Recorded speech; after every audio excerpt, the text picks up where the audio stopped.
বানাবো মশলা আলুর পুর ভরা ডিম পরোটা রোল। তার জন্য কয়েকটা আলু সিদ্ধ করে নিয়েছি। আলুগুলো ছোট ছোট পিস পিস করে কেটে নেব। এইভাবে প্রত্যেকটা আলুই আমি পিস পিস করে কেটে নেব। আলু কাটা হয়ে গেছে। গ্যাসে ফ্রাই প্যান বসিয়ে দিলাম। দিয়ে দিলাম 2 চামচ পরিমাণে সরিষার তেল। তেল খুব ভালো করে গরম করে নেব।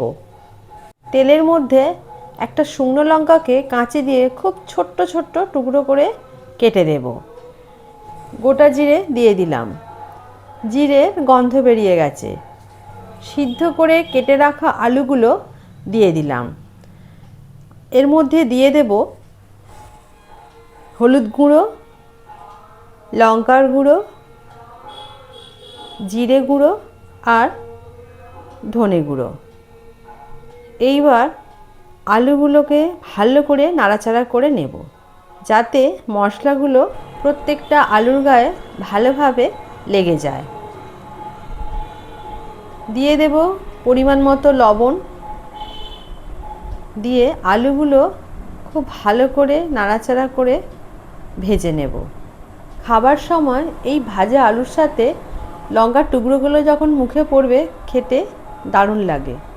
আলু ভাজা হয়ে গেছে, তুলে নিলাম। ডিম পরোটার ব্যাটারটা বানিয়ে নেব।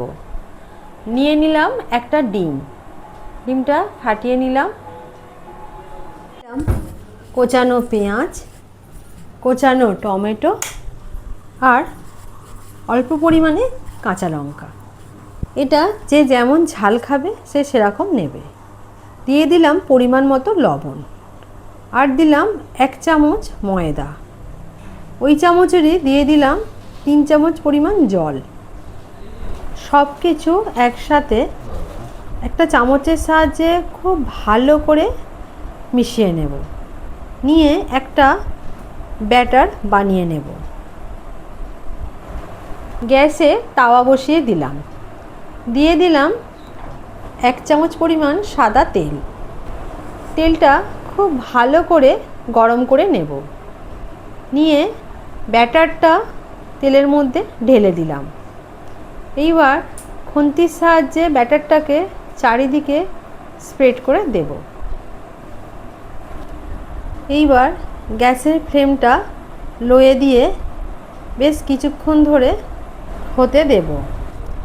যখন ওপর দিকের পিঠটা একটু টেনে যাবে তখন উল্টিয়ে দেব। নিচের পিঠটাও হয়ে গেছে, এবার আবার উল্টিয়ে দিলাম। এইবার মশলা আলুর যে পুরটা বানিয়েছিলাম সেটা লম্বা করে সাজিয়ে দেব। আর উপর দিয়ে দিয়ে দেব টমেটো কেচাপ। একটু গোলমরিচ গুঁড়ো ছড়িয়ে দিলাম।